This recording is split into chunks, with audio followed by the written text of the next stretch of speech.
Hello guys, അപ്പോഴേ iPhone 15 ഞാൻ ഒരു 20 ദിവസത്തിൽ കൂടുതൽ എൻ്റെ പ്രൈമറി ഡിവൈസ് ആയിട്ട് യൂസ് ചെയ്യുവാണ്. അപ്പോൾ ഈ ഫോണിൽ നിന്ന് എനിക്ക് കിട്ടിയ എക്സ്പീരിയൻസ് ആണ് ഞാൻ ഈ വീഡിയോയിൽ നിങ്ങളുമായിട്ട് ഷെയർ ചെയ്യുന്നത്. വീഡിയോ തുടങ്ങുമ്പോൾ എന്നെ ഒന്ന് പരിചയപ്പെടുത്താം. എൻ്റെ പേര് ഷൈൻ, സോഫ്റ്റ്വെയർ എഞ്ചിനീയർ ആണ്. കഴിഞ്ഞ 5-6 വർഷമായിട്ട് ഞാൻ ഈ സ്മാർട്ട് ഫോണും ടെക് വേൾഡും ഒക്കെ ഫോളോ ചെയ്യുന്ന ഒരാളാണ്. അപ്പോൾ എൻ്റെ 2024 ഒരു വിഷ് ലിസ്റ്റ് ആയിരുന്നു ഈ ഐഫോൺ 15 മേടിക്കണം, എൻ്റെ എക്സ്പീരിയൻസ് നിങ്ങളുമായിട്ടൊന്ന് ഷെയർ ചെയ്യണം എന്നുള്ളത്. കാരണം ഈ ഐഫോൺ 15 നല്ലൊരു അപ്ഗ്രേഡ് ആയിട്ടാണ് എനിക്ക് തോന്നിയത് ഐഫോൺ 14 വെച്ച് നോക്കുമ്പോൾ. നോർമൽ ഐഫോൺ 14 അത്ര ഒരു എക്സൈറ്റിംഗ് ലോഞ്ച് അല്ലായിരുന്നു. 13 വെച്ച് നോക്കുമ്പോൾ വലിയ അപ്ഗ്രേഡ് ഒന്നും അല്ലായിരുന്നു. പക്ഷേ ഇത് നല്ലൊരു ഗംഭീര അപ്ഗ്രേഡ് ആണ്. നമുക്ക് വീഡിയോയിലോട്ട് കിടക്കാം. ആദ്യം തന്നെ നമുക്ക് ഇതിൻ്റെ ഡിസൈൻ പാർട്ട് നോക്കാം. ഡിസൈൻ വൈസ് ഏത് ഐഫോൺ പോലെ തന്നെ നല്ല പ്രീമിയം ബിൽഡാണ് വരുന്നത്. ഗ്ലാസ് ബാക്ക് ആണ്, അലുമിനിയം ഫ്രെയിം ഉണ്ട്, പിന്നെ IP68 വാട്ടർ പ്രൂഫ് റേറ്റിംഗ് കാര്യങ്ങളൊക്കെ വരുന്നുണ്ട്. പിന്നെ ഇത്തവണ ആപ്പിൾ തന്ന ഏറ്റവും നല്ലൊരു കാര്യം എന്ന് വെച്ചാൽ നമുക്ക് മാറ്റ് ഫിനിഷ് ബാക്ക് വരുന്നുണ്ട്. ആദ്യമായിട്ടാണ് നമുക്കൊരു നോൺ പ്രോ റെഗുലർ ഐഫോണിൽ മാറ്റ് ഫിനിഷ് ബാക്ക് വരുന്നത്. അത് ബാക്കും മാറ്റാണ്, സൈഡിലെ ഫ്രെയിമും മാറ്റ് ഫിനിഷ് ആണ്. അതുകൊണ്ട് തന്നെ ഹോൾഡ് ചെയ്യാനും ഇൻഹാൻഡ് ഫീലൊക്കെ നല്ല അടിപൊളിയാണ്. പിന്നെ ഇതിൽ മ്യൂട്ട് സ്വിച്ച് വരുന്നുണ്ട്. അപ്പോൾ നമുക്ക് ഫോൺ അൺലോക്ക് ചെയ്യാതെ തന്നെ ഫോൺ റിംഗ് മോഡിലും സൈലൻറ്റിലും ആക്കാൻ പറ്റും. പിന്നെ ഇത് ഒരു 6.1 ഇഞ്ച് സൈസുള്ള ഫോണാണ്. കോമ്പാക്ട് കാറ്റഗറിയിൽ വരുന്നൊരു ഫോണാണ്. അതുകൊണ്ട് തന്നെ ഓൺ ഹാൻഡ് യൂസും കാര്യങ്ങളൊക്കെ പക്കയാണ്. വലിയ വെയിറ്റും കാര്യങ്ങളൊന്നുമില്ല. 171 ഗ്രാമാണ് വെയിറ്റ് വരുന്നത്. 7.8 mm ആണ് തിക്നെസ് വരുന്നത്. അതുകൊണ്ട് തന്നെ ഹോൾഡ് ചെയ്യാനും യൂസ് ചെയ്യാനൊക്കെ നല്ല കംഫർട്ടബിൾ ആണ്. ഓൺ ഹാൻഡിൽ ചാറ്റ് ചെയ്യാനോ ടൈപ്പ് ചെയ്യാനോ എല്ലാം അടിപൊളിയാണ്. ഈ കാര്യങ്ങളൊക്കെ പറഞ്ഞുകൊണ്ട് തന്നെ നമുക്കിത് കേസ് ഇല്ലാതെ യൂസ് ചെയ്യാൻ തോന്നും. മാറ്റ് ഫിനിഷും കാര്യങ്ങളൊക്കെ വരുന്നുണ്ട്. പക്ഷേ കേസ് ഇട്ട് യൂസ് ചെയ്യാനേ ഞാൻ പറയത്തുള്ളൂ. പ്രധാന കാരണം വെച്ചാൽ ഐഫോണിൻ്റെ റിപ്പയർ കോസ്റ്റ് ഭയങ്കര കൂടുതലാണ്. അല്ലെങ്കിൽ ഞാൻ പറയാം, ഇൻ ജനറൽ നിങ്ങൾ ഏത് ഫോൺ മേടിച്ചാലും കേസൊക്കെ ഇട്ട് തന്നെ യൂസ് ചെയ്യുക. ഇടയ്ക്കൊക്കെ അതിൻ്റെ ഡിസൈൻ ഫീൽ ചെയ്യണമെങ്കിൽ കവർ മാറ്റി നിങ്ങൾക്ക് ഫീൽ ചെയ്യാം, അങ്ങനെ യൂസ് ചെയ്യാം. പക്ഷേ കേസ് ഇട്ട് യൂസ് ചെയ്യാനേ ഞാൻ റെക്കമെൻഡ് ചെയ്യത്തുള്ളൂ. പിന്നെ ഏറ്റവും നല്ലൊരു സംഭവം വന്നതെന്ന് വെച്ചാൽ നമുക്ക് ടൈപ്പ് സി യൂറോപ്യൻ യൂണിയൻ ഇടപെട്ടുകൊണ്ട് ഫൈനലി അവർ ഔട്ട്ഡേറ്റഡ് ആയിട്ടുള്ള ലൈറ്റിംഗ് പോർട്ട് ആപ്പിൻ്റെ അടുത്ത് മാറ്റിയിട്ടുണ്ട്. ഇതിൽ ടൈപ്പ് സി പോർട്ടുണ്ട്. അതുകൊണ്ട് തന്നെ നമുക്ക് ടൈപ്പ് സി അക്സസറീസ് കണക്ട് ചെയ്യാം. ടൈപ്പ് സി കേബിളാണ് കൂടുതൽ ആൻഡ്രോയിഡ് ആൾക്കാർക്കെല്ലാം ടൈപ്പ് സി കേബിളാണല്ലോ. അപ്പോൾ അത് വെച്ച് ഫോൺ ചാർജ് ചെയ്യാം. അങ്ങനെ ഒരുപാട് ബെനിഫിറ്റ്സ് ഉണ്ട്. പക്ഷേ ഇതിലിരിക്കുന്ന ടൈപ്പ് സി 2.0 ആണ്. പ്രോ മോഡൽസിൽ കുറേ കൂടെ ഫാസ്റ്റ് ആയിട്ടുള്ള 3.2 ആണ് വരുന്നത്. പക്ഷെ അതുകൊണ്ട് മിക്ക ആൾക്കാരൊന്നും അഫക്റ്റ് ചെയ്തില്ല. നിങ്ങൾ ഒരുപാട് ഭയങ്കര ഹെവി സൈസുള്ള ഫയലൊക്കെ ടൈപ്പ് സി വെച്ചൊക്കെ ട്രാൻസ്ഫർ ചെയ്താലേ ആ ഒരു വ്യത്യാസം നിങ്ങൾ അറിയത്തുള്ളൂ. അല്ലെങ്കിൽ മിക്ക സാധാ ആൾക്കാർക്കും വേറെ പ്രശ്നമൊന്നും വരത്തില്ല. എങ്കിലും ടൈപ്പ് സി 3.2 കൊടുക്കേണ്ടതായിരുന്നു. കാരണം ഈ പ്രൈസിലുള്ള ബാക്കി ആൻഡ്രോയിഡ് ഫോൺസിലൊക്കെ നമുക്ക് ടൈപ്പ് സി 3.2 കിട്ടാറുണ്ട്. നേരത്തെ പറഞ്ഞല്ലോ, ഇതൊരു 6.1 ഇഞ്ച് ഡിസ്പ്ലേ ഫോണാണ്. അപ്പോൾ ഡിസ്പ്ലേ ക്വാളിറ്റിയെ പറ്റി പറയുകയാണെങ്കിൽ നൈസാണ്. OLED ഡിസ്പ്ലേ ആണ് വരുന്നത്. ആപ്പിൾ കൂടിയ പേരൊക്കെ ഇട്ടാണ് വിളിക്കുന്നത്. ബേസിക്കലി OLED ഡിസ്പ്ലേ തന്നെയാണ്. ക്വാളിറ്റി വൈസ് നൈസാണ്. പക്ഷേ ഒരു സംഭവം എന്ന് വെച്ചാൽ ഇത് സാംസങ് ഫ്ലാഗ്ഷിപ്പ് ഫോൺ പോലെ അങ്ങനെ ഭയങ്കര വൈബ്രൻറ്റ് പഞ്ചി കളർ ആ ഒരു സെറ്റപ്പ് അല്ല. ഐഫോണിൻ്റെ ഡിസ്പ്ലേ എന്ന് വെച്ചാൽ കുറച്ചുകൂടെ നാച്ചുറൽ ട്യൂണിങ് ആണ് അവർ ചെയ്ത് വെച്ചിരിക്കുന്നത്. പക്ഷേ ക്വാളിറ്റി വൈസ് ഒക്കെ നൈസാണ്. ഇതിൻ്റെ റെസൊല്യൂഷൻ വരുന്നത് ഫുൾ HD 2Kയുടെ ഇടയ്ക്ക് നിൽക്കുന്ന ഒരു റെസൊല്യൂഷനാണ്. ഇപ്പോഴും നല്ല ഷാർപ്പാണ്, വേറെ സീനൊന്നുമില്ല. പിന്നെ നെറ്റ്ഫ്ലിക്സിൽ HDR, ഡോൾബി വിഷൻ അങ്ങനത്തെ കാര്യങ്ങളൊക്കെ സപ്പോർട്ട് ചെയ്യുന്നുണ്ട്. ഡിസ്പ്ലേ നല്ല ബ്രൈറ്റ് ആണ്. ഇത്തവണ 2000 നിറ്റ്സിൻ്റെ ബ്രൈറ്റ്നസ് അവർ കൊടുത്തിട്ടുണ്ട്. അതൊരു അപ്ഗ്രേഡ് ആണ്. നേരത്തെയൊക്കെ റെഗുലർ ഐഫോൺസിൽ 1200 നിറ്റ്സ് ഒക്കെ ഉണ്ടായിരുന്നുള്ളൂ. ഇപ്പോൾ ഔട്ട്ഡോർ വിസിബിലിറ്റിയും കാര്യങ്ങളൊക്കെ പക്കയാണ്, ഒരു വിഷയമില്ല. പിന്നെ പക്ഷേ ഡിസ്പ്ലേയിൽ ഒരു കാര്യം എനിക്ക് തോന്നുന്നു, ഡൈനാമിക് ഐലൻഡ് ഒരു ഡിസ്റ്റർബൻസ് ആണ്. ഡെഫിനറ്റ്ലി നമ്മൾ ഫുൾ സ്ക്രീൻ കണ്ടന്റ് ഒക്കെ കാണുമ്പോൾ ഡെഫിനറ്റ്ലി ഒരു ഡിസ്റ്റർബൻസ് ആയിട്ട് നിൽക്കും. അതിന് വേറെ നമുക്കൊന്നും ചെയ്യാൻ പറ്റില്ല. നേരത്തെ നോച്ച് ആയിരുന്നു, ഇപ്പം ഡൈനാമിക് ഐലൻഡാണ്.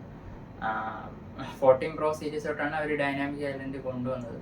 ഇപ്പം റെഗുലർ മോഡൽസ് എല്ലാ മോഡൽസിലൊക്കെ അവർ കൊടുക്കുന്നുണ്ട്. ഇതിൻ്റെ സോഫ്റ്റ്വെയർ ട്യൂണിംഗ് ഒക്കെ നൈസാണ് കേട്ടോ. ഇതിൻ്റെ വേറെ ആപ്പുമായിട്ടുള്ള ഇൻ്റഗ്രേഷനും അനിമേഷനും കാര്യങ്ങളൊക്കെ നൈസാണ്. പക്ഷേ ഇത് ഫുൾ സ്ക്രീൻ കണ്ടന്റ് കാണുമ്പോൾ ഡെഫിനറ്റ്ലി ഒരു ഡിസ്റ്റർബൻസ് ആയിട്ട് വന്ന് നിൽക്കുന്നുണ്ട്. പക്ഷേ ഞാൻ പറഞ്ഞല്ലോ, ഇതിൻ്റെ അകത്താണ് അവരെ ഫേസ് ഐഡിയും അങ്ങനത്തെ സെറ്റപ്പൊക്കെ വരുന്നത്. അതുകൊണ്ട് പിന്നെ നമുക്ക് വേറെ ഒന്നും ചെയ്യാനില്ല. ഐഫോൺ 17 ഒക്കെ വരുമ്പോൾ പഞ്ചോൾ വരും എന്നൊക്കെ പറയുന്നുണ്ട്. അത് നമുക്ക് നോക്കാം എങ്ങനെയാണെന്നുള്ളത്. ഫേസ് ഐ ഡിയെ പറ്റി പറയുകയാണെങ്കിൽ നല്ല റിലയബിൾ ആണ്. എല്ലാ കണ്ടീഷനിലും വർക്കിംഗ് ആണ്. ലോ ലൈറ്റ് ആയാലും ഡേ ലൈറ്റ് ആയാലും നല്ല സെക്യൂറും കാര്യങ്ങളൊക്കെയാണ്. വേറെ വിഷയമൊന്നുമില്ല. ഫേസ് ഐ ഡി പക്കയാണ്. ഫേസ് ഐ ഡി നമ്മൾ ചെയ്യുമ്പോഴും പല ആപ്സിലൊക്കെ വരുന്ന അനിമേഷനും കാര്യങ്ങളും അതൊക്കെ അടിപൊളിയാണ്. ഇനി ഡിസ്പ്ലേ പറ്റി, ഡിസ്പ്ലേയുടെ ഏറ്റവും വലിയ പ്രശ്നം എന്ന് വെച്ചാൽ ഇതിൻ്റെ റിഫ്രഷ് റേറ്റ് ആണ്. 60 Hz റിഫ്രഷ് റേറ്റ് ആണ് ഇതിൽ വരുന്നത്. അപ്പോൾ അതൊരു വലിയ പോരായ്മ തന്നെയാണ്. കാരണം ഇപ്പം ഇപ്പോൾ 120 Hz എന്ന് വെച്ചാൽ ഭയങ്കര ഒരു സ്റ്റാൻഡേർഡ് ഫീച്ചർ പോലെയാണ്. നമുക്ക് 10,000 രൂപ ആൻഡ്രോയിഡ് ഫോൺസിൽ വരെ അത് കിട്ടുന്നുണ്ട്.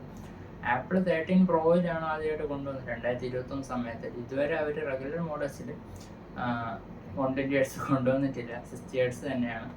അപ്പോൾ നിങ്ങൾ നേരത്തെ 120 Hz ഒക്കെ യൂസ് ചെയ്ത ആളെങ്കിൽ ഡെഫിനറ്റ്ലി ആ ഒരു വ്യത്യാസം മനസ്സിലാവും. ഞാൻ കുറേ വർഷമായിട്ട് 120 Hz യൂസ് ചെയ്യുന്ന ഒരാളാണ്. അപ്പോൾ തന്നെ ഇതിൻ്റെ സ്ക്രോളിങ് കാര്യങ്ങളൊക്കെ ചെയ്യുമ്പോൾ എനിക്ക് നല്ലപോലെ ഇതിൻ്റെ ആ ഒരു വ്യത്യാസം അറിയുന്നുണ്ട്. ഇതുവരെ യൂസ് ടു ആയിട്ടില്ല, യൂസ് ടു ആയെന്ന് വിചാരിക്കും, പക്ഷേ വീണ്ടും സ്ക്രോളൊക്കെ ചെയ്യുമ്പോൾ ആ ഒരു സ്ലോനെസ് നല്ലപോലെ അറിയുന്നുണ്ട്. ബാക്കി ആപ്പ് ഓപ്പണിങ് അങ്ങനത്തെ കാര്യങ്ങളൊന്നും വലിയ പ്രശ്നമില്ല. അത് പിന്നെയും കുഴപ്പമില്ലെന്ന് പറയാം, അത് പിന്നെയും പ്രശ്നമില്ല. പക്ഷേ നമ്മൾ ഈ സ്ക്രോളൊക്കെ ചെയ്യുമ്പോൾ നല്ലപോലെ ആ ഒരു വ്യത്യാസം അറിയുന്നുണ്ട്. അപ്പോഴേ നിങ്ങൾ iPhone 11, 12, 13, 14 ആ മോഡൽസിൽ നിന്നൊക്കെയാണ് ഇതിൽ വരുന്നെങ്കിൽ ഒരു പ്രശ്നമാണ്. അതിൽ ഓൾറെഡി 60 Hz ആണല്ലോ. പക്ഷേ നമ്മൾ പ്രോ മോഡൽസോ അങ്ങനെ എന്തെങ്കിലും യൂസ് ചെയ്യുകയാണോ, അല്ലെങ്കിൽ ആൻഡ്രോയിഡ് ഫോൺസിൽ ഇപ്പോൾ ഞാൻ പറഞ്ഞല്ലോ 10,000 രൂപ വരെ ഫോൺസ് തൊട്ട് 120 Hz നമുക്ക് കിട്ടുന്നുണ്ട്. അതിലൊരു കാര്യം എന്ന് വെച്ചാൽ നമുക്കിപ്പം ഒരു 5.5 ലാക്ക് ആൻഡ്രോയിഡ് സ്കോറൊക്കെ ഉള്ള പ്രോസസ്സറുള്ള ഫോണാണെങ്കിൽ അതും നല്ല രീതിക്ക് 120 Hz ഒക്കെ ഹാൻഡിൽ ചെയ്യുന്നുണ്ട്. അപ്പോൾ ഒരു മിഡ് റേഞ്ച് ആൻഡ്രോയിഡ് ഫോൺ വെച്ച് നോക്കുമ്പോൾ വരെ നമുക്ക് ഇതിൻ്റെ സ്ക്രോളിങ് കാര്യങ്ങളൊക്കെ സ്ലോ ആയിട്ട് തന്നെ ഫീൽ ചെയ്യും. അതിന് നമുക്ക് ആപ്പിളിനൊന്നും ജസ്റ്റിഫൈ ചെയ്യാൻ പറ്റത്തില്ല. അപ്പോൾ പലരും പറയാറുണ്ട് ഇതുകൊണ്ട് വലിയ അധികം ആൾക്കാർക്കൊന്നും പ്രശ്നമില്ലല്ലോ എന്നുള്ളത്. പക്ഷെ ആർക്ക് പ്രശ്നമുണ്ട് ഇല്ല എന്നുള്ളതല്ല.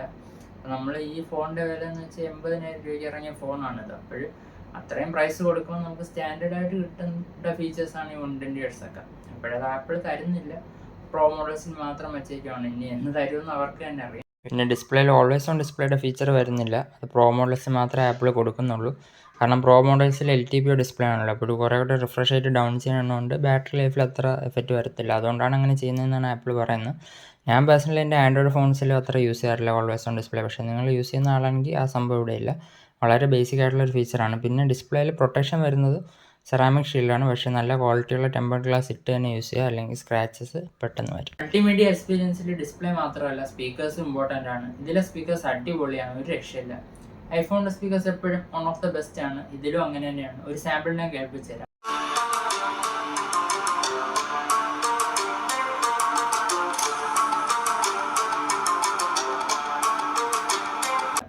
പിന്നെ ഇതിൻ്റെ ഹാപ്റ്റിക് ഫീഡ്ബാക്ക്, നമ്മൾ ടൈപ്പ് ചെയ്യുമ്പോൾ കിട്ടുന്ന ആ ഒരു വൈബ്രേഷൻ ഫീഡ്ബാക്ക് ഉണ്ടല്ലോ, അത് നല്ലതാണ്. ബെസ്റ്റ് എന്ന് ഞാൻ പറയത്തില്ല. ഞാൻ ഇതൊരു യൂസ് ചെയ്യൽ എനിക്ക് ഏറ്റവും നല്ല ഹാപ്റ്റിക് ഫീഡ്ബാക്ക് കിട്ടിയത് പിക്സൽ ഡിവൈസസിൽ നിന്നാണ്, Pixel 8 Pro അങ്ങനത്തെ ഡിവൈസസിൽ നിന്നാണ്. പക്ഷേ ഇതിൻ്റെ ഹാപ്റ്റിക്സും നല്ലത് തന്നെയാണ്. പിന്നെ എനിക്ക് ഐഫോണിൽ ഇഷ്ടപ്പെട്ട ഒരു കാര്യം എന്ന് വെച്ചാൽ നമ്മൾ ഈ തേർഡ് പാർട്ടി ആപ്സ് ഇല്ല, ഇൻസ്റ്റാഗ്രാം, ട്വിറ്റർ, അവിടെയൊക്കെ ഹാപ്റ്റിക്സ് നല്ലോണം ഇംപ്ലിമെൻറ്റ് ചെയ്ത് വെച്ചിട്ടുണ്ട്. എന്ന് വെച്ചാൽ നമ്മൾ പോസ്റ്റൊക്കെ ലൈക്ക് ചെയ്യുമ്പോൾ ഹാപ്റ്റിക് ഫീഡ്ബാക്ക് കിട്ടുന്നുണ്ട്. അതൊക്കെ ആൻഡ്രോയിഡ് ഫോൺസിൽ മിസ്സിംഗ് ആണ്. അപ്പോഴത് എനിക്കൊരു നല്ല സംഭവമായിട്ട് തോന്നുന്നു. ഓക്കെ, അടുത്ത് ഇനി ഇതിൻ്റെ പെർഫോമൻസ് സെക്ഷനാണ്. പെർഫോമൻസ് വൈസ് പ്രത്യേകിച്ച് ഒന്നും പറയില്ല. A16 Bionic ചിപ്സെറ്റാണ് വരുന്നത്. A16 Bionic അവർ ആദ്യം 14 Proയിൽ യൂസ് ചെയ്ത ചിപ്സെറ്റാണ്, എന്നിട്ട് ഇപ്പോൾ ഇതിൽ 15ലും സെയിം ചിപ്സെറ്റാണ്. നല്ല റിലയബിൾ ചിപ്സെറ്റാണ്. ബെഞ്ച് മാർക്കിംഗ് സ്കോർസ് ഒക്കെ ഞാൻ ഇപ്പോൾ സ്ക്രീനിൽ കാണിക്കുക, ആൻഡ്രോയിഡ് അല്ലെങ്കിൽ പഞ്ചായാലും നല്ല സ്കോർസ് വരുന്നുണ്ട്.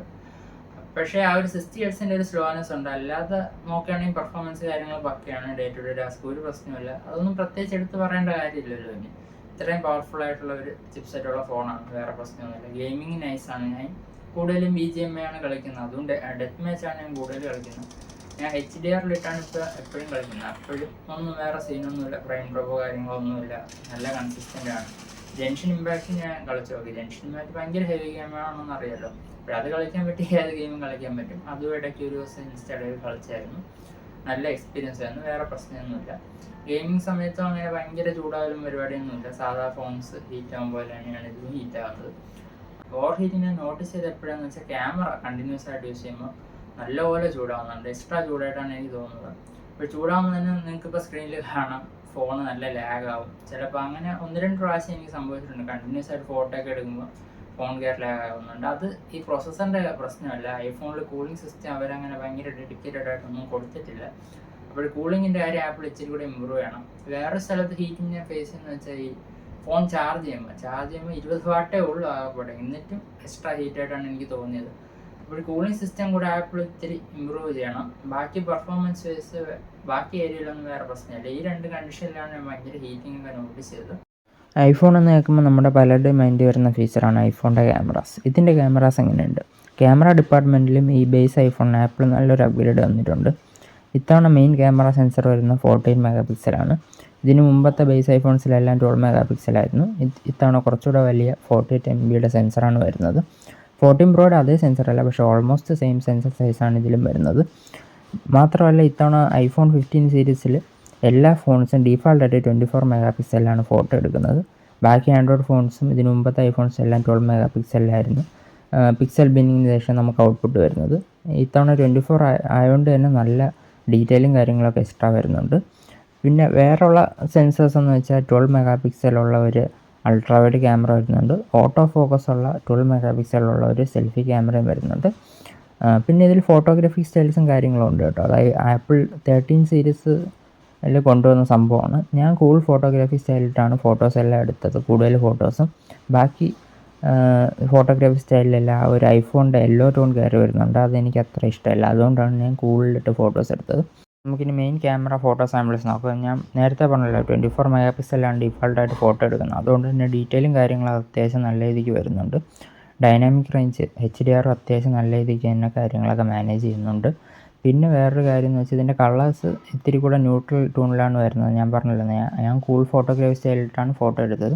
അപ്പോൾ ആ ഒരു ഇതിൽ ന്യൂട്രലായിട്ടുള്ള ട്യൂണിങ്ങാണ്. നിങ്ങൾക്ക് കുറച്ചുകൂടി എടുപ്പുള്ള കളർ വേണമെങ്കിൽ വൈബ്രൻറ്റ് ഫോട്ടോഗ്രാഫി സ്റ്റൈൽ യൂസ് ചെയ്യേണ്ടി വരും. അല്ലെങ്കിൽ ഫോട്ടോ എടുത്തതിന് ശേഷം എഡിറ്റ് ചെയ്ത് സാച്ചുറേഷനും കാര്യങ്ങളൊക്കെ കുറച്ച് കൂട്ടേണ്ടി വരും. അങ്ങനെ ഒരു സംഭവമുണ്ട്. എന്ന് വെച്ചാൽ സാച്ചുറേഷൻ ഒരു 20-30 ഇടയ്ക്കൊക്കെ വയ്ക്കുകയാണെങ്കിൽ നിങ്ങൾക്ക് അത്യാവശ്യം കുറച്ചുകൂടെ നല്ല കളേഴ്സും കാര്യങ്ങളൊക്കെ കിട്ടും. പിന്നെ ഹ്യൂമൻ ഷോട്ട്സ് എടുക്കാനൊക്കെ അടിപൊളിയാണ്. എല്ലാ ലൈറ്റിങ്ങിലും ഞാൻ ഫോട്ടോ എടുത്ത് നോക്കി. ഇൻഡോർ ലൈറ്റിങ്ങിലും ഡേ ലൈറ്റിങ്ങിലും ലൈറ്റിൻ്റെ അഗെയിൻസ്റ്റ് ആയിട്ട് ഈവനിങ്ങിലും നൈറ്റ് കണ്ടീഷനിലും എല്ലാത്തിലും ഹ്യൂമൻ ഷോട്ട്സൊക്കെ അത്യാവശ്യം നല്ല രീതിക്ക് തന്നെ ക്യാപ്ചർ ചെയ്യുന്നുണ്ട്. പിന്നെ പോർട്രേറ്റ് എടുക്കാൻ അത്യാവശ്യം നല്ലതാണ്. 15 സീരീസിൽ ആപ്പിൾ കൊണ്ടുവന്ന ഒരു അടിപൊളി ഫീച്ചർ എന്താണെന്ന് വെച്ചാൽ നമുക്ക് നോർമൽ ഫോട്ടോ എടുക്കുമ്പോൾ തന്നെ ഡെപ്ത് ഇൻഫർമേഷൻ, പോർട്രേറ്റിൻ്റെ ഡെപ്ത് ഇൻഫർമേഷൻ സേവ് ആവും. അങ്ങനെ നമുക്ക് പിന്നെ ഗാലറിയിൽ പോയി നോർമൽ ഫോട്ടോയെ പോർട്രേറ്റ് ഫോട്ടോ ആയിട്ട് കൺവേർട്ട് ചെയ്യാൻ പറ്റും. ഇതിൽ പിന്നെ ഒരു 2x പോർട്രേറ്റ് ഓപ്ഷൻ വരുന്നുണ്ട്. 48 MB സെൻസറും പിന്നെ 24 MB ആണ് ഡീഫാൾട്ടായിട്ട് ഫോട്ടോ എടുക്കുന്നത്. അതുകൊണ്ട് തന്നെ അത്യാവശ്യം ഡീറ്റെയിൽസും കാര്യങ്ങളും നമുക്ക് അതിലും കിട്ടുന്നുണ്ട്. ഓക്കെ, അപ്പോഴും ഓവറോൾ അത്യാവശ്യം നല്ല ക്യാമറയാണ്, ഹ്യൂമൻ ഷോട്ട്സും കാര്യങ്ങളൊക്കെ എടുക്കാൻ. പിന്നെ ഇതിൻ്റെ ഷട്ടർ സ്പീഡ് അടിപൊളിയാണ്, ഒരു രക്ഷയില്ല. വീട്ടിൽ പെറ്റ്സും കാര്യങ്ങളൊക്കെ ഉണ്ടെങ്കിൽ എല്ലാ തവണയും ഇത് റിലയബിൾ ആയിട്ടുള്ളൊരു ഫോട്ടോ തന്നെ നമുക്ക് എടുത്ത് തരുന്നുണ്ട്. പിന്നെ ഇതിൻ്റെ ക്യാമറയിൽ കുറവായിട്ട് തോന്നുന്നത് വെച്ചാൽ ഇതിൻ്റെ നൈറ്റ് പോർട്രേറ്റ് മോഡ് എന്നൊരു സംഭവമില്ലേ ബേസ് ഐഫോൺസിൽ. അതുകൊണ്ട് തന്നെ നമ്മൾ ഇത്തിരി ഇരുട്ടൊക്കെ ഉള്ളപ്പോൾ പോർട്രേറ്റ് എടുക്കാൻ നോക്കുകയാണെങ്കിലും നൈറ്റ് മോഡ് ആക്ടിവേറ്റ് ആകത്തില്ല. അതുകൊണ്ട് തന്നെ നല്ല ഗ്രെയിനി ഷോട്ട് വരും. അപ്പോൾ അത്യാവശ്യം ലൈറ്റ് ഉണ്ടെങ്കിൽ മാത്രമേ നമുക്ക് ഈ പോർട്രേറ്റ് മോഡൊക്കെ യൂസ് ചെയ്യാൻ പറ്റത്തുള്ളൂ. ആ ഒരു കാര്യം നിങ്ങൾ ഓർത്ത് വയ്ക്കുക. പിന്നെ ഇതിൻ്റെ HDR ഇത്തവണ പഴയ ഐഫോൺസ് വെച്ച് നോക്കുമ്പോൾ അത്യാവശ്യം ഇമ്പ്രൂവ്മെൻറ്റ്സ് ഒക്കെ വന്നിട്ടുണ്ട്. HDR5 ഒക്കെയാണ് യൂസ് ചെയ്തിരിക്കുന്നത്. എങ്കിലും കോംപ്ലിക്കേറ്റഡ് സിറ്റുവേഷനിൽ ഹൈലൈറ്റ്സ് ഒക്കെ ഇത് നല്ലവണ്ണം ബ്ലോ ഔട്ട് ചെയ്ത് കളയുന്നുണ്ട് ഇപ്പോഴും. ടഫ് സിറ്റുവേഷനിൽ HDRന് ഇനിയും ഇമ്പ്രൂവ്മെൻറ്റ്സിൻ്റെ ആവശ്യമുണ്ട്. പിന്നെ നൈറ്റ് ഫോട്ടോസ് എനിക്ക് ഭയങ്കര ശോകമായിട്ടാണ് തോന്നിയത്. ഞാൻ പറഞ്ഞല്ലോ ഈ ആൾക്കാരുടെ ഫോട്ടോയൊക്കെ എടുക്കുമ്പോൾ നമുക്ക് പിന്നെ ഈ ലൈറ്റൊക്കെ അഡ്ജസ്റ്റ് ചെയ്തൊക്കെ എടുക്കാം. പക്ഷേ നൈറ്റ് എന്ന് പറയുമ്പോൾ നമുക്ക് ഒരുപാട് ലൈറ്റ്സ് കാണും, ഈ ബോർഡിൽ ഒരുപാട് ലൈറ്റ്സും അങ്ങനത്തെ സംഭവങ്ങളൊക്കെ കാണും, ഒരുപാട് ഷാഡോസാണ്. അങ്ങനെയൊക്കെ വരുമ്പോൾ ഇത് നല്ലപോലെ സ്ട്രഗിൾ ചെയ്യുന്നുണ്ട്. ലൈറ്റ് കൺട്രോളൊക്കെ ഇത്തിരി ശോകമായിട്ടാണ് എനിക്ക് തോന്നിയത്. ലൈറ്റിൻ്റെ കളേഴ്സൊന്നും പ്രോപ്പർലി മെയിൻറ്റെയിൻ ചെയ്യുന്നില്ല. അതുമാത്രമല്ല ഫ്ലെയേഴ്സൊക്കെ കുറേ കയറി വരുന്നുണ്ട്. പിന്നെ ഗോസ്റ്റിംഗ് എഫക്റ്റ് എന്ന് പറയുമ്പോൾ നമ്മൾ ഈ ലൈറ്റ്സൊക്കെ ഉള്ള ഫോട്ടോ എടുക്കുമ്പോൾ അതിൻ്റെ റിഫ്ലക്ഷനൊക്കെ മിക്ക ഷോട്ടിലും അത് കയറി വരുന്നുണ്ട്. അപ്പോൾ നൈറ്റ് ഫോട്ടോസ് അത്ര ഒരു റിലയബിൾ സെറ്റപ്പായിട്ട് എനിക്ക് തോന്നുന്നില്ല. പിന്നെ വേറെ ഒരു കാര്യം എന്ന് വെച്ചാൽ നൈറ്റിൽ ഷാഡോസൊക്കെ വരുമ്പോൾ ഷാഡോസ് ഫുള്ളായിട്ട് ഇത് ക്രഷ് ചെയ്ത് കളയും, ഫുൾ ബ്ലാക്കായി കളയും ചില പാർട്സൊക്കെ. അത് ഡേ ലൈറ്റിലെ ഫോട്ടോസിലുണ്ട്, നമുക്ക് ഷാഡോസൊക്കെ ചിലപ്പോൾ ഇരുണ്ടിരിക്കാനായിട്ടൊക്കെ തോന്നും. അങ്ങനെ കുറച്ച് ഇഷ്യൂസ് ഇതിൻ്റെ നൈറ്റ് ഫോട്ടോസിലുണ്ട്. അപ്പോഴും നിങ്ങൾ നോക്കുക, നിങ്ങൾക്ക് ഈ നൈറ്റ് ഫോട്ടോസ് ഭയങ്കര ഇമ്പോർട്ടൻ്റ് ആണെങ്കിൽ വിവോ X100 അങ്ങനത്തെ ഫോൺസ് നോക്കുക. വിവോയുടെ നൈറ്റ് അൽഗോരിതം അടിപൊളിയാണ്. ഇപ്പം നിങ്ങൾ കണ്ട കുറച്ച് ഫോട്ടോകളിൽ തന്നെ ഞാൻ X90 ആയിട്ടുള്ള കമ്പാരിസൺ കാണിച്ച് തന്നിട്ടുണ്ട്. അപ്പോൾ X90 മച്ച് ബെറ്ററാണ് ഈ നൈറ്റ് ഫോട്ടോസിൽ. കാരണം വിവോയുടെ ആ ഒരു നൈറ്റ് അൽഗോരിതം അടിപൊളിയാണ്. പിന്നെ അവർ T-സ്റ്റാർ കോട്ടിങ് കാര്യങ്ങളൊക്കെ യൂസ് ചെയ്യുന്നുണ്ട് ഫ്ലെയേഴ്സ് കുറയ്ക്കാനൊക്കെ. അപ്പോൾ നിങ്ങൾ നോക്കുക, നൈറ്റ് ഫോട്ടോസ് ഭയങ്കര ഇമ്പോർട്ടൻ്റ് ആണെങ്കിൽ വേറെ ഫോൺ നോക്കുക. ഇത് ബെസ്റ്റ് ചോയ്സ് അല്ല, വിവോ X100 അങ്ങനത്തെ ഫോൺസ് ആയിരിക്കും ബെറ്ററായിട്ട് വരുന്നത്. അൾട്രാവൈഡ് ക്യാമറയുടെ പെർഫോമൻസ് നല്ലത് തന്നെയാണ്. ഞാൻ സ്ക്രീനിൽ കുറച്ച് സാമ്പിൾസ് ഷെയർ ചെയ്യുന്നുണ്ട്. മെയിൻ ക്യാമറ അൾട്രാവൈഡ് ക്യാമറ തമ്മിലുള്ള ആ ഒരു ഫീൽഡ് ഓഫ് വ്യൂവിൻ്റെ വ്യത്യാസം നിങ്ങൾക്ക് കാണാൻ പറ്റും. സെൽഫി ക്യാമറ മിക്ക ലൈറ്റിംഗ് കണ്ടീഷനിലും നല്ല രീതിക്ക് തന്നെ പെർഫോം ചെയ്യുന്നുണ്ട്. എനിക്ക് മോശമായിട്ട് തോന്നി എവിടെയെന്ന് വെച്ചാൽ ഇൻഡോർ ലൈറ്റിങ്ങിലൊക്കെ ചിലപ്പം നമുക്ക് ലൈറ്റ് കുറവായിരിക്കും, പക്ഷേ ഇതിൻ്റെ നൈറ്റ് മോഡ് ആക്ടിവേറ്റ് ആകത്തില്ല സെൽഫിയുടെ. അപ്പോഴും തന്നെ ഇതിൽ ഗ്രെയിനി ഷോട്ട്സ് കുറേ കയറി വരുന്നുണ്ട്. ഐഫോണിൻ്റെ സീൻ അതാണ്, നമുക്ക് മാനുവലി ഇതിൻ്റെ നൈറ്റ് മോഡ് എനേബിൾ ചെയ്യാൻ പറ്റത്തില്ല. അതിന് ആവശ്യമുണ്ടെന്ന് തോന്നുമ്പോൾ അത് ആക്ടിവേറ്റ് ചെയ്യും. അതാണ് അതിൻ്റെ ഒരു സീന്. പിന്നെ സെൽഫി എടുക്കുമ്പോൾ നമ്മളെ ബാക്കിൽ ഭയങ്കര ഹാർഡ് സൺലൈറ്റും പിന്നെ ഹൈലൈറ്റ്സൊക്കെ ഉണ്ടെങ്കിൽ ഇത് ഫുള്ളായിട്ട് ബ്ലോ ഔട്ട് ചെയ്ത് കളയുന്നുണ്ട്. ഹൈലൈറ്റ്സിനെ ഇത് പ്രോസസ്സ് ചെയ്യാനേ നോക്കത്തില്ല, ഫേസ് മാത്രം ബ്രൈറ്റപ്പ് ചെയ്ത് കാണിക്കും. അപ്പോൾ ഈ ഒരു കണ്ടീഷനിൽ എനിക്ക് സെൽഫി മോശമായിട്ട് തോന്നി. ബാക്കി എല്ലാ കണ്ടീഷനിലും സെൽഫി ക്യാമറ അത്യാവശ്യം നല്ല രീതിക്ക് തന്നെയാണ് പെർഫോം ചെയ്യുന്നത്. ഡീറ്റെയിലും കാര്യങ്ങളൊക്കെ അടിപൊളിയാണ്. ഇനി ഐഫോൺസിൻ്റെ ബെസ്റ്റ് ഫീച്ചറിനെ പറ്റി പറയാം. അതാണ് ഇതിൻ്റെ വീഡിയോ റെക്കോർഡിംഗ്. ഒരു രക്ഷയില്ലാത്ത വീഡിയോ റെക്കോർഡിംഗ് ആണ്. ഇപ്പോൾ നിങ്ങൾക്ക് പലർക്കും അറിയാമായിരിക്കും ഐഫോൺ ആണ് ബെസ്റ്റ് ഈ വീഡിയോ റെക്കോർഡിങ്ങിൻ്റെ കാര്യത്തിൽ നമ്മുടെ സ്മാർട്ട് ഫോൺ വേൾഡിൽ. ഓക്കെ, വീഡിയോ കിങ് എന്നൊക്കെ വേണമെങ്കിൽ നമുക്ക് ഐഫോണിനെ പറയാം. ഇപ്പോൾ നിങ്ങൾക്ക് കുറച്ച് സാമ്പിൾസ് കാണാം. മാക്സിമം വീഡിയോ വരുന്നത് നമുക്ക് 4K at 60 FPS എല്ലാ ലെൻസിലും 4K at 60 സപ്പോർട്ടുണ്ട്. ഞാൻ 4K at 30 FPS കൂടുതലും വീഡിയോസ് എടുത്തത്. ഇപ്പോൾ വീഡിയോസിൻ്റെ കാര്യത്തിൽ പ്രത്യേകിച്ച് കംപ്ലൈൻറ്റ് പറയാൻ ഒന്നുമില്ല. കളേഴ്സ് ആയിക്കോട്ടെ, ആ ഒരു സ്റ്റെബിലൈസേഷൻ ആയിക്കോട്ടെ, ബെസ്റ്റാണ്. ഐഫോണിൻ്റെ വീഡിയോ ബെസ്റ്റാണ്, അതേ കാര്യത്തിൽ ഒരു സംശയമില്ല. ഡൈനാമിക് റേഞ്ച്, HDR മാനേജ് ചെയ്യുന്ന രീതി ആയിക്കോട്ടെ, ലോ ലൈറ്റിൽ മാക്സിമം ഗ്രെയിൻസ് കുറവാണ്, ഗ്രെയിൻസ് വളരെ കുറവാണ് ലോ ലൈറ്റ് വീഡിയോസിലൊക്കെ. അപ്പോൾ ആ ഒരു കാര്യത്തിൽ ഐഫോൺ ബെസ്റ്റാണ്. വീഡിയോ ആണ് നിങ്ങളുടെ ഹയസ്റ്റ് പ്രയോറിറ്റി, ഐഫോൺ എടുക്കാനേ പറയത്തുള്ളൂ. പിന്നെ എടുത്തു പറയേണ്ട ഒരു കാര്യം, ഈ ലെൻസൊക്കെ സ്വിച്ച് ചെയ്യുന്ന ആ ഒരു സ്മൂത്ത്നെസ് ആണ്, ഒരു രക്ഷയില്ല. അത് പലപ്പോഴും ഫ്ലാഗ്ഷിപ്പ് ആൻഡ്രോയിഡ് ഫോൺസ് വരെ സ്ട്രഗിൾ ചെയ്യുന്ന ഒരു കാര്യമാണ് ഈ ലെൻസ് സ്വിച്ച് ചെയ്യുമ്പോൾ ഉള്ള ഒരു സ്മൂത്ത്നെസ്. ഓക്കെ, അപ്പോൾ എല്ലാ ക്യാമറയിൽ നിന്നുള്ള വീഡിയോ റെക്കോർഡിംഗ് അടിപൊളിയാണ്. ഏത് കണ്ടീഷനിലെടുത്താലും ഐഫോൺ നല്ല കൺസിസ്റ്റൻ്റ് ആണ്. സെൽഫി ക്യാമറയിൽ എടുത്തൊരു വീഡിയോ റെക്കോർഡിംഗ് നിങ്ങൾക്ക് ഇപ്പം കാണാം. അപ്പോഴും നിങ്ങൾക്ക് മൈക്കിൻ്റെ ഐഡിയ കിട്ടും. അപ്പോൾ ഇതാണ് ഐഫോൺ 15 സെൽഫി ക്യാമറയുടെ വീഡിയോ റെക്കോർഡിംഗ് ക്വാളിറ്റി. മൈക്കിൻ്റെ ഐഡിയ നിങ്ങൾക്ക് കിട്ടും ഇതിൽ നിന്ന്. ഐഫോണിൻ്റെ വീഡിയോ റെക്കോർഡിങ്ങിനെ പറ്റി പ്രത്യേകിച്ച് നമ്മൾ പറയേണ്ട കാര്യമൊന്നുമില്ല, ബെസ്റ്റാണ് എൻ്റെ സ്മാർട്ട് ഫോൺ ഇൻഡസ്ട്രി. ഇതിൽ സിനിമാറ്റിക് മോഡുണ്ട്, എന്ന് വെച്ചാൽ നമ്മൾ ആ ബാക്ക്ഗ്രൗണ്ട് ബ്ലറായിട്ട് വരുന്ന വീഡിയോ, അത് അടിപൊളിയാണ്. ക്രിയേറ്ററൊക്കെ ആണെങ്കിൽ നിങ്ങൾക്ക് അത് നല്ല യൂസ്ഫുൾ സെറ്റപ്പായിട്ട് തോന്നും. ഇത് ഐഫോൺ 13 സീരീസിലാണ് ആപ്പിൾ ആദ്യം ഈ സിനിമാറ്റിക് വീഡിയോ കൊണ്ടുവന്നത്. അപ്പോഴേ അത് 1080p ഇപ്പോൾ അത് 4K 14 സീരീസ് തൊട്ട് 4K അപ്പോൾ അടിപൊളി സെറ്റപ്പാണ്. സിനിമാറ്റിക് മോഡ് അടിപൊളിയാണ്, ഒരു രക്ഷയില്ല. പിന്നെ ഈ വീഡിയോസ് തന്നെ HDR ഡോൾബി വിഷൻ എന്നൊരു ഓപ്ഷൻ നമുക്ക് ക്യാമറ സെറ്റിങ്ങിൽ കിട്ടും. അത് നിങ്ങൾ ഓൺ ചെയ്യാൻ വേറെ സീനൊന്നുമില്ല, അത് ഓണാക്കി ആ ഒരു HDR എഫക്റ്റ് നിങ്ങൾക്ക് കിട്ടും. പക്ഷേ വീഡിയോ എഡിറ്റ് ചെയ്യുന്ന ആളെങ്കിൽ ചില ആപ്പിലൊന്നും ആ ഒരു HDR ഫോർമാറ്റ് സപ്പോർട്ട് ചെയ്യാൻ വരത്തില്ല. ഓക്കെ, അപ്പോഴത് നോക്കുക. വേറെ വീഡിയോ കൺസിസ്റ്റൻസി വൈസ് ഐഫോൺ അടിപൊളിയാണ്, ഒരു രക്ഷയില്ല. പിന്നെ ഇതിൽ ഡെഡിക്കേറ്റഡ് ആയിട്ട് സൂം ലെൻസും കാര്യങ്ങളൊന്നും വരുന്നില്ല. അപ്പോൾ നിങ്ങൾക്ക് സൂം ഫോട്ടോസ് ഭയങ്കര ഇമ്പോർട്ടൻ്റ് ആണെങ്കിൽ ആൻഡ്രോയിഡ് ഫോൺസ് തന്നെ നോക്കേണ്ടി വരും. ഈ റേഞ്ചിൽ മാത്രമല്ല 25,000 രൂപയുടെ റിയൽമി 12 Pro Plus വരെ നമുക്ക് അത്യാവശ്യം നല്ല ക്വാളിറ്റിയുള്ള സൂം ലെൻസ് കിട്ടുന്നുണ്ട്. ഇതിൻ്റെ ഒരു 3x വരെയൊക്കെ ഓക്കെയാണ്, പക്ഷേ അത് കഴിഞ്ഞാൽ പിന്നെ ശോകമാണ്. ആപ്പിൾ ടെലിഫോട്ടോ ലെൻസ് പ്രോ മോഡൽസിന് മാത്രമാണ് കൊടുക്കുന്നത്. അപ്പോൾ നിങ്ങൾ നോക്കുക, നിങ്ങൾക്ക് സൂം ഫോട്ടോസ് ഇമ്പോർട്ടൻ്റ് ആണെങ്കിൽ ആൻഡ്രോയിഡ് ഫോൺസ് ഒരുപാടുണ്ട്, അതിൽ നിന്ന് ഏതെങ്കിലും എടുക്കേണ്ടി വരും. ഇനി ഐഫോണിലോട്ട് മാറാൻ പല ആൻഡ്രോയിഡ് യൂസേഴ്സും മടിക്കുന്നതിൻ്റെ ഒരു കാരണമാണ് ഇതിൻ്റെ സോഫ്റ്റ്വെയർ iOS. ഇപ്പോൾ ഞാനൊരു ഹാർഡ് കോർ ആൻഡ്രോയിഡ് യൂസറാണ്. അപ്പോൾ iOSലോട്ട് മാറിയപ്പം എനിക്കും ചില കാര്യങ്ങൾക്ക് നല്ല വിയേർഡായിട്ട് തോന്നി, ചില കാര്യങ്ങൾ ഇഷ്ടപ്പെട്ടിട്ടുണ്ട്. എല്ലാം പറയാം. ആദ്യം ഇഷ്ടപ്പെട്ട കാര്യങ്ങൾ പറയാം. അതെന്ന് വെച്ചാൽ ഇതിൻ്റെ അനിമേഷൻസിൻ്റെ ഇംപ്ലിമെൻറ്റേഷനൊക്കെ നൈസാണ്. ഞാൻ നേരത്തെ പറഞ്ഞല്ലോ, ആ ഡൈനാമിക് ഐലൻഡ് എന്ന് വെച്ചാൽ നമ്മളൊരു പാട്ട് പ്ലേ ചെയ്യുമ്പോൾ അത് മിനിമൈസ് ചെയ്യുമ്പോൾ ഡൈനാമിക് ഐലൻഡിലോട്ട് പോകുന്ന അനിമേഷൻ, അതൊക്കെ അടിപൊളിയാണ്, ആ ഒരു രക്ഷയില്ല. പിന്നെ വേറെയും സിസ്റ്റം എലമെൻറ്റ്സ്, ആപ്പ് സ്റ്റോറിലുള്ള അനിമേഷൻ ആയാലും നമ്മൾ ഈ ഫേസ് ID പല ആപ്സിനും കൊടുക്കുമ്പോൾ ഉള്ള അനിമേഷൻ ആയാലും, അപ്പോൾ അനിമേഷൻസിൻ്റെ കാര്യത്തിൽ ആപ്പിൾ അടിപൊളിയാണ്. ഇവരുടെ സിസ്റ്റത്തിൽ പലയിടത്തും അവർ നല്ല രീതിക്ക് ഇംപ്ലിമെൻറ്റ് ചെയ്ത് വെച്ചിട്ടുണ്ട്. അപ്പോൾ അനിമേഷൻ്റെ കാര്യം നോക്കുമ്പോൾ ആൻഡ്രോയിഡിനെ കാര്യം ഇത് എനിക്ക് ബെറ്റർ ആയിട്ടാണ് തോന്നിയത്. പിന്നെ വേറൊരു കാര്യം എന്ന് വെച്ചാൽ ആപ്പ് ഒപ്റ്റിമൈസേഷൻ. ഞാൻ നേരത്തെ പറഞ്ഞല്ലോ, ഹാപ്റ്റിക് ഫീഡ്ബാക്ക് തേർഡ് പാർട്ടി ആപ്സിന് നല്ല രീതിക്ക് ഇതിൽ ഇംപ്ലിമെൻറ്റ് ചെയ്ത് വെച്ചിട്ടുണ്ട്. അതുപോലെ തന്നെ പല ആപ്സിന് എക്സ്ട്രാ ഫീച്ചേഴ്സ് ഉണ്ട് iOS വെർഷനിൽ. എന്ന് വെച്ചാൽ നമ്മൾ വാട്സാപ്പിൽ സ്റ്റാറ്റസ് ഒക്കെ ഓപ്പൺ ചെയ്ത് ക്ലോസ് ചെയ്യുമ്പോൾ നല്ല അനിമേഷൻസും കാര്യങ്ങളും വരുന്നുണ്ട്. പിന്നെ ഇതിൽ സ്റ്റാറ്റസ് വഴി തന്നെ നമുക്ക് ഡയറക്റ്റ് ആൾക്കാർക്ക് മെസ്സേജ് ചെയ്യാം, അങ്ങനത്തെ ഓപ്ഷൻ ഇതിലുണ്ട്. പിന്നെ പ്യുവർ ഡാർക്ക് മോഡ് ഇതിൽ വരുന്നുണ്ട്, മറ്റേ ആൻഡ്രോയിഡിൽ ഗ്രേഷാണ്. പിന്നെ വേറൊരു കാര്യം വെച്ചാൽ ട്വിറ്റർ ആപ്പിൽ നമുക്ക് ഈ ഫോട്ടോസ്, ഒരു പോസ്റ്റുള്ള ഫോട്ടോസ് ഡയറക്റ്റ് വേറെ സോഷ്യൽ മീഡിയ ആപ്പിൽ ഷെയർ ചെയ്യാം. ആൻഡ്രോയിഡിൽ അങ്ങനത്തെ ഓപ്ഷൻ ഇല്ല. അപ്പോൾ ഇതൊക്കെ ഒരു ആപ്പ് ഒപ്റ്റിമൈസേഷൻ്റെ സംഭവമാണ്. അപ്പോൾ ഇത് എന്തുകൊണ്ട് വരുന്നതെന്ന് വെച്ചാൽ നമുക്ക് ഈ iOSന് വേണ്ടി ആപ്സ് ഡെവലപ്പ് ചെയ്യുക കുറച്ചുകൂടി ഈസിയാണ്. മാത്രമല്ല നമുക്ക് ഒരു വർഷം 4 ഐഫോണല്ലേ ഇറങ്ങുന്നുള്ളൂ. ആൻഡ്രോയിഡിൽ ഒരു ദിവസം തന്നെ 4 ഫോൺ ഇറങ്ങുന്ന സമയമുണ്ട്. അപ്പോൾ ആ ഒരു ഒപ്റ്റിമൈസേഷൻ്റെ വ്യത്യാസമാണ്. പിന്നെ നിങ്ങൾ സോഷ്യൽ മീഡിയ ക്രിയേറ്ററൊക്കെ ആണെങ്കിൽ ഞാൻ ഐഫോൺ എടുക്കാനേ പറയത്തുള്ളൂ. കാരണം എന്താണെന്ന് വെച്ചാൽ വീഡിയോ ക്വാളിറ്റി ഞാൻ പറഞ്ഞല്ലോ, അതൊരു സംഭവമുണ്ട്. അതിൻ്റെ കൂടെ തന്നെ ഈ റീൽസിൻ്റെ അപ്ലോഡും ക്വാളിറ്റിയൊക്കെ ഐഫോണിൽ കുറച്ച് ബെറ്ററാണ്.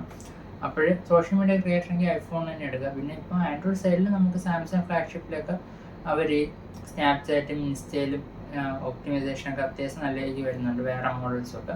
പക്ഷേ ആ ഒരു കാര്യമുണ്ട്.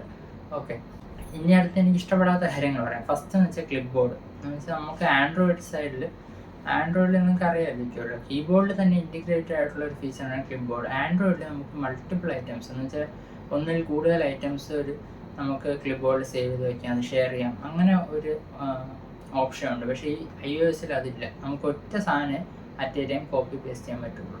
അപ്പോൾ എന്നെ സംബന്ധിച്ചത് ഭയങ്കര ഡീൽ ബ്രേക്കറാണ്. ഞാൻ ആൻഡ്രോയിഡ് യൂസ് ചെയ്യുമ്പോൾ ഏറ്റവും കൂടുതൽ യൂസ് ചെയ്യുന്ന ഫീച്ചർ ക്ലിപ്പ് ബോർഡാണ്. കാരണം എന്താണെന്ന് വെച്ചാൽ എനിക്ക് ആൾക്കാർ ഈ പ്രോഡക്റ്റ് സജഷനും കാര്യങ്ങളൊക്കെ ചോദിക്കാറുണ്ട്. അപ്പോൾ ക്ലിപ്പ് ബോർഡ് ഉണ്ടെങ്കിൽ എനിക്ക് ഭയങ്കര ഈസിയാണ്. ക്ലിപ്പ് ബോർഡിൽ ഓരോ പ്രോഡക്റ്റായിട്ട് സേവ് ചെയ്തിട്ട് എനിക്ക് ഒരുമിച്ച് അയച്ചു കൊടുത്താൽ മതി. ഇതിൽ ഓരോന്നായിട്ട് അയക്കേണ്ട അവസ്ഥയാണ്. അപ്പോൾ അതൊരു ഭയങ്കര ടൈം വേസ്റ്റേജ് ആയിട്ടാണ് എനിക്ക് തോന്നിയത്. അപ്പോൾ ആ ഒരു സംഭവമുണ്ട്. മറ്റേതാകുമ്പോൾ എനിക്ക് ഒരുമിച്ച് അയച്ച് ഒരു വോയിസ് മെസ്സേജ് ഇടുമ്പോൾ എൻ്റെ കാര്യം കഴിയും. ഇതിൽ ആ ഒരു സംഭവം നടക്കില്ല. അപ്പോൾ ഈ ഒരു ക്ലിപ്പ് ബോർഡ് ഇല്ലാത്തതുകൊണ്ട് തന്നെ, ക്ലിപ്പ് ബോർഡിൻ്റെ ആ ഒരു ഫുൾ ഫങ്ഷനാലിറ്റി ഇല്ലാത്തതുകൊണ്ട് തന്നെ എനിക്കിത് മെയിൻ ഫോൺ ആക്കാൻ പറ്റത്തില്ല. പിന്നെ വേറെ ഒരു കാര്യം വരുന്നത്, ഇതിൻ്റെ ഫയൽ മാനേജ്മെൻറ്റ് ഭയങ്കര ശോകമാണ്. നമ്മൾ ആൻഡ്രോയിഡ് പോലെ എല്ലാം ഒന്ന് കാണിച്ചു തരുന്ന സെറ്റപ്പ് ഇതിനില്ല. നമ്മൾ ഡൗൺലോഡ് ചെയ്യുന്ന കുറച്ച് സംഭവങ്ങളൊക്കെ മാത്രമേ ഇതിൽ വരാറുള്ളൂ. അങ്ങനെ ഒരു കാര്യമുണ്ട്. പിന്നെ ടെലിഗ്രാമിൽ നിങ്ങൾ എന്തെങ്കിലും ഡൗൺലോഡ് ചെയ്ത് വേറെ ഫോൾഡറിലോട്ടൊക്കെ മാറ്റണമെങ്കിൽ അതൊക്കെ ഭയങ്കര തലവേദനയാണ് ഈ ഫോണിൽ. അപ്പോൾ അതൊക്കെ നിങ്ങൾ നോക്കുക. പിന്നെ നോട്ടിഫിക്കേഷൻ സിസ്റ്റം ഭയങ്കര ശോകമാണ്. ആൻഡ്രോയിഡ് പോലെ ഓരോ ആപ്പിനും ഗ്രൂപ്പ് ചെയ്ത് വരുന്ന പരിപാടി ഇവിടെ ഇല്ല. ഓരോന്നായിട്ടാണ് വരുന്നത്. അപ്പോൾ ഒരുപാട് ആപ്സ് ഉണ്ടെങ്കിൽ നമ്മൾ കുത്തിയിരുന്ന് നോക്കേണ്ട അവസ്ഥയാണ്. ഈ മൂന്നാണ് എനിക്ക് ഏറ്റവും കൂടുതൽ ട്രബിളായിട്ട് തോന്നിയത്. ബാക്കി വേറെ ഒരുപാട് കാര്യങ്ങളുണ്ട്. നിങ്ങൾ ഭയങ്കര ഹാർഡ് കോർ ആൻഡ്രോയിഡ് യൂസർ ആണെങ്കിൽ കുറേ റിസർച്ച് ചെയ്തിട്ട് തന്നെ ഐഫോണിലോട്ട് വരിക. ഓക്കെ, എനിക്കിപ്പം വേറെ ആൻഡ്രോയിഡ് ഫോൺ ഉണ്ട്, അതുകൊണ്ട് വേറെ പ്രശ്നമില്ല. വിവോസിൻ്റെ ഒക്കെ ഉണ്ട്. ഓക്കെ, പിന്നെ സോഫ്റ്റ്വെയർ സപ്പോർട്ടും കാര്യങ്ങളൊക്കെ അടിപൊളിയാണ്. കുറച്ച് ദിവസം മുമ്പ് ഒരു അപ്ഡേറ്റ് വന്നിരുന്നു. വീണ്ടും കുറച്ച് നേരം മുമ്പ് വേറൊരു അപ്ഡേറ്റ് വന്നിട്ടുണ്ട്. അപ്പോൾ ഒരു 5 വർഷത്തെ OS അപ്ഡേറ്റും കാര്യങ്ങളൊക്കെ നമുക്ക് കിട്ടും. ആ ഒരു കാര്യത്തിലൊക്കെ ഐഫോൺ അടിപൊളിയാണ്, ഒരു രക്ഷയില്ല. സോഫ്റ്റ്വെയർ സപ്പോർട്ട് അടിപൊളിയാണ്. പിന്നെ വേറൊരു കാര്യം എന്ന് വെച്ചാൽ സോഫ്റ്റ്വെയർ റിലയബിളാണ്. ഞാൻ പറഞ്ഞില്ലേ, ഇങ്ങനത്തെ ചെറിയ ലിമിറ്റേഷൻസ് ഉണ്ട്. പക്ഷേ ബാക്കി നമ്മൾ ചെയ്യേണ്ട കാര്യങ്ങളൊക്കെ നല്ല രീതിക്ക് നടക്കുന്നുണ്ട്. പിന്നെ ചെറിയ ബഗ്സും കാര്യങ്ങളൊക്കെ എനിക്ക് വന്നിട്ടുണ്ട്. അത് എല്ലാ OS-ലും ഉണ്ട്. ബഗ്സ് ഇല്ലാത്ത OS ഇല്ല. എനിക്ക് വന്ന ഒരു ബഗ് എന്ന് വെച്ചാൽ, ഞാൻ ഇതിൻ്റെ ആപ്പിൾ മെയിലിൽ എൻ്റെ Gmail അക്കൗണ്ട് ഒന്ന് ലിങ്ക് ചെയ്യാൻ നോക്കിയപ്പോൾ അത് നടന്നില്ല. പിന്നെ ഒരിക്കൽ ഇൻസ്റ്റയിൽ സ്റ്റോറി ഇടാൻ നോക്കിയപ്പോൾ ഇൻസ്റ്റ ഫുള്ളായിട്ട് ഹാങ് ആയി. അങ്ങനെ ചെറിയ ബഗ്സൊക്കെ ഉണ്ട്. അത് വലിയ സീനല്ല, കാരണം എല്ലാ OS-ലും ബഗ്സ് ഉള്ളതാണ്. ഓക്കെ, അപ്പോഴേതാണ് iOS എക്സ്പീരിയൻസ് ഒരു എന്താ പറയുക, പ്രോസും കോൺസും ഒക്കെ ഉള്ള ഒരു സംഭവമാണ്. പിന്നെ കുറച്ച് സെറ്റിങ്സ് ഉണ്ട്. എന്ന് വെച്ചാൽ ഇതിൻ്റെ ഓട്ടോ ബ്രൈറ്റ്നസ് മാറ്റണമെങ്കിൽ 2-3 സ്റ്റെപ്പ് നമ്മൾ ഉള്ളിലോട്ട് പോയാൽ അക്സസബിലിറ്റിയിലൊക്കെ പോയി വീണ്ടും ഡിസ്പ്ലേയിൽ പോയി വീണ്ടും അടുത്തൊരു സ്റ്റെപ്പ് ചെയ്താലേ മാറ്റാൻ പറ്റും. ആൻഡ്രോയിഡിൽ നമുക്ക് ഒറ്റ ടോഗിളായിട്ട് കിട്ടും. അങ്ങനെ കുറച്ച് ഇറിറ്റേറ്റിംഗ് സംഭവങ്ങളുണ്ട്. അതൊക്കെ നിങ്ങൾ നോക്കിയിട്ട് വരിക. ഇപ്പോഴും ഐഫോണിനെ പറ്റി പലർക്കും ഉള്ള ഒരു കൺഫ്യൂഷനാണ്. ഇതിൻ്റെ ഐഫോണിൻ്റെ ബാറ്ററി ബാക്കപ്പ് കുറവാണ്, അങ്ങനെ വരുന്നത്. കാരണം പണ്ടത്തെ ഐഫോൺസിലെ ബാറ്ററി ശോകമുണ്ട്. ഇപ്പോഴും പലരും അങ്ങനെ വിചാരിക്കുന്നത്. അങ്ങനെയല്ല, 13 സീരീസ് തൊട്ട് അവർ ബാറ്ററി നല്ലോണം ഇമ്പ്രൂവ് ചെയ്തിട്ടുണ്ട്. അപ്പോൾ ഇതിൻ്റെ ബാറ്ററി കപ്പാസിറ്റി ഒരു 3300 സംതിങ് mAh ആണ്. പക്ഷേ നിങ്ങൾ ആൻഡ്രോയിഡ് വെച്ച് നോക്കുകയാണെങ്കിൽ കപ്പാസിറ്റി കുറവെന്ന് തോന്നും. പക്ഷേ അത് നോക്കണ്ട. iOS-ൻ്റെ ഒപ്റ്റിമൈസേഷൻ അടിപൊളിയാണ്. കാരണം അവർ തന്നെയാണ് ചിപ്സെറ്റ് ഡിസൈൻ ചെയ്യുന്നത്, അവരുടെ തന്നെ സോഫ്റ്റ്വെയർ ആണ്. അപ്പോൾ ആ ഒരു ഒപ്റ്റിമൈസേഷൻ കാരണം നല്ല ബാറ്ററി ബാക്കപ്പ് കിട്ടുന്നുണ്ട്. മിക്ക ആൾക്കാർക്ക് ഇതൊരു 1-day ഫോണാണ്. ഓക്കെ, പക്ഷേ നിങ്ങൾ ഭയങ്കരമായിട്ട് ഔട്ട്ഡോറൊക്കെയാണ് ഫോൺ യൂസ് ചെയ്യുന്നത്, മൊബൈൽ ഡാറ്റ എല്ലാം എപ്പോഴും ഗൂഗിൾ മാപ്സ്, ലൊക്കേഷൻ അങ്ങനെയൊക്കെ യൂസ് ചെയ്യാനാണ്. പിന്നെ നിങ്ങൾ ട്രാവൽ വ്ളോഗിങ്ങിനൊക്കെയാണ് ഇത് നോക്കുന്നതെങ്കിൽ ഞാൻ പറയും കുറച്ചുകൂടെ പ്രൈസ് ആഡ് ചെയ്ത് 15+ എടുക്കുക. 15+ൽ ഇതിനേക്കാളും ഒരു എക്സ്ട്രാ 2 hour ബാറ്ററി ബാക്കപ്പ് കിട്ടുന്നുണ്ട്. എൻ്റെ ഒരു മോഡറേറ്റ് യൂസിന് എനിക്ക് വൈഫൈയിൽ ഒരു 7.5 hour തൊട്ടുള്ള ബാറ്ററി ബാക്കപ്പ് എനിക്ക് കിട്ടിയിട്ടുണ്ട്. പിന്നെ മൊബൈൽ ഡാറ്റയിലാണെങ്കിൽ ഒരു 6.5 hour.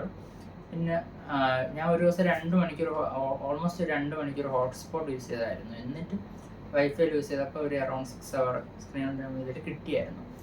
അപ്പോൾ നല്ല ബാറ്ററി ബാക്കപ്പാണ്. മിക്കവർക്കും 1-day ഫോണാണ്. പക്ഷെ നിങ്ങൾക്ക് എക്സ്ട്രാ ബാറ്ററി വേണമെങ്കിൽ ഞാൻ പറഞ്ഞ 15+ നോക്കാം. അല്ലെങ്കിൽ ആൻഡ്രോയിഡ് സൈഡിൽ 1+ ഉള്ളതുകൊണ്ട് അതും നല്ലൊരു ഓപ്ഷനാണ്.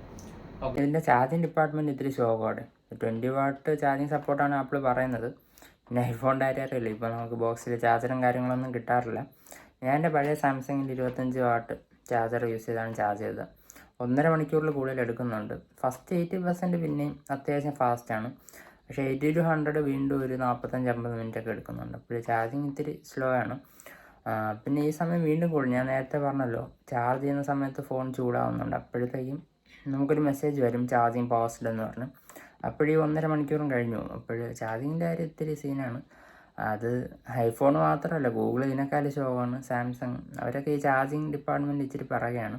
അപ്പോൾ അറ്റ്ലീസ്റ്റ് ഒരു 45 മിനിറ്റിൽ ഫുൾ ചാർജ് ആവേണ്ട സെറ്റപ്പിലൊക്കെ ഈ കമ്പനീസ് വരണമെന്നാണ് എൻ്റെ ഒരു ഇത്.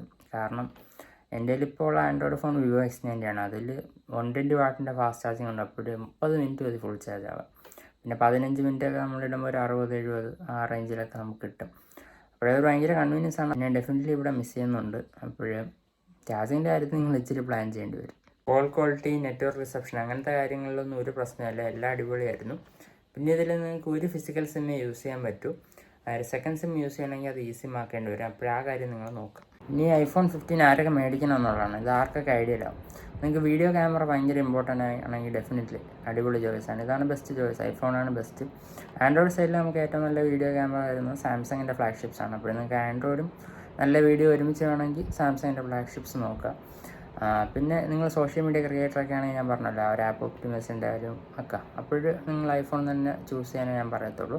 പിന്നെ നിങ്ങളതിൽ വേറെ ആപ്പിൾ ഡിവൈസസ് ഉണ്ടെങ്കിൽ ഡെഫിനറ്റ്ലി നല്ല ചോയ്സാണ്. കാരണം ആ ഇക്കോസിസ്റ്റം ഫീച്ചേഴ്സും കാര്യങ്ങളൊക്കെ നിങ്ങൾക്ക് കിട്ടും. പിന്നെ വേറൊരു കാര്യം എന്താണെന്ന് വെച്ചാൽ, നിങ്ങൾക്കൊരു ചെറിയ ഫോണാണ്, ഇതിൻ്റെ സ്ക്രീൻ സൈസ് 6.1 ഇഞ്ചാണല്ലോ. അപ്പോൾ ഒരു കോമ്പാക്ട് ഫോൺ വേണമെങ്കിൽ definitely one of the best choice എന്ന് പറയാം. പിന്നെ വേറൊരു കാര്യം എന്ന് വെച്ചാൽ, നിങ്ങൾക്ക് സൂം ലെൻസും 60 ഹെർട്സ് അതൊന്നും അത്ര ഇമ്പോർട്ടൻറ്റ് ഫീച്ചർ അല്ലെങ്കിൽ ഓവറോൾ ഒരു ഫോൺ വൈസ് അത്യാവശ്യം നല്ലതാണ്.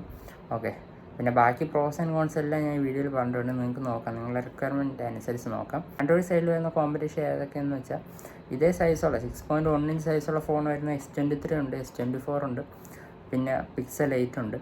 പിന്നെ ഇതിനേക്കാളും ഇച്ചിരി കൂടെ വലുതാണ് Xiaomi 14. പിന്നെ വലിയ ഫോൺസ് നോക്കുകയാണെങ്കിൽ നമുക്ക് OnePlus ഉള്ളതുണ്ട്, Vivo X100 ഉണ്ട്, പിന്നെ IQ ഉള്ളതുണ്ട്. അപ്പോൾ അങ്ങനത്തെ കുറേ ഓപ്ഷൻസ് നമുക്കുണ്ട്. അപ്പോൾ എല്ലാമായിട്ടും ഒന്ന് കമ്പയർ ചെയ്തിട്ട് നിങ്ങൾ ഡിസൈഡ് ചെയ്യുക. പിന്നെ ഇതിപ്പം മേടിക്കണമെന്ന് ചോദിച്ചാൽ, ഇടയ്ക്ക് സെയിലൊരു അറൗണ്ട് 61 ആ റേഞ്ചിലൊക്കെ വന്നായിരുന്നു. ആ റേഞ്ച് കിട്ടുകയാണെങ്കിൽ നിങ്ങൾക്ക് നോക്കാം. നിങ്ങളുടെ ഇപ്പോഴത്തെ ഫോൺ ഓൾമോസ്റ്റ് ഡെഡായി അങ്ങനെ എന്തെങ്കിലും സീനുണ്ടായിരുന്നു. നിങ്ങൾക്ക് വെയിറ്റ് ചെയ്യാൻ പറ്റുമെങ്കിൽ അടുത്ത BBD ബിഗ് ബില്യൺ സെയിലിൽ ഇത് അറൗണ്ട് ഒരു 50,000 കിട്ടും. അപ്പോൾ ആ ഒരു പ്രൈസിന് ഡെഫിനറ്റ്ലി അടിപൊളി ചോയ്സാണ്. പിന്നെ നിങ്ങൾ iOS ഐഫോൺ അത് തന്നെയാണ് നിങ്ങൾക്ക് വേണ്ടെങ്കിൽ ഈ വർഷം 15 എടുക്കാനേ ഞാൻ പറയത്തുള്ളൂ. 14 വില കുറഞ്ഞ് കിട്ടണമെന്ന് പറഞ്ഞാൽ അത് എടുക്കരുത്. കാരണം ഇതിൽ ഒരുപാട് അപ്ഗ്രേഡ്സ് വന്നിട്ടുണ്ട്. 48 MB പുതിയ സെൻസർ ആയാലും, മാറ്റ് ഫിനിഷ് ആയാലും, പിന്നെ ഡൈനാമിക് ഐലൻഡ് വന്നിട്ടുണ്ട്, ഡിസ്പ്ലേ ബ്രൈറ്റ്നസ് കൂടിയിട്ടുണ്ട്, ക്യാമറ പ്രോസസ്സിങ് അവർ ഇമ്പ്രൂവ് ചെയ്തിട്ടുണ്ട് അത്യാവശ്യം. പിന്നെ വേറൊരു കാര്യം എന്ന് വെച്ചാൽ Type-C പോർട്ട് നമുക്ക് വരുന്നുണ്ട്. അപ്പോൾ ഓവറോൾ നല്ലൊരു അപ്ഗ്രേഡാണ്. അപ്പോൾ നിങ്ങൾ ഐഫോൺ തന്നെ നോക്കുകയാണെങ്കിൽ ഈ വർഷം 15 തന്നെ എടുക്കുക. അപ്പോൾ വീഡിയോ ഇഷ്ടപ്പെട്ടെന്ന് വിശ്വസിക്കുന്നു. വീഡിയോ ഇഷ്ടപ്പെട്ടെങ്കിൽ വീഡിയോ ലൈക്ക് ചെയ്യുക, ചാനൽ സബ്സ്ക്രൈബ് ചെയ്യുക. iPhone 15 യൂസേഴ്സ് ഉണ്ടെങ്കിൽ ഡെഫിനറ്റ്ലി നിങ്ങൾ എക്സ്പീരിയൻസ് കമൻറ്റ്സ് ഷെയർ ചെയ്യുക. നമുക്കിനി മറ്റൊരു വീഡിയോ കാണാം. Bye bye.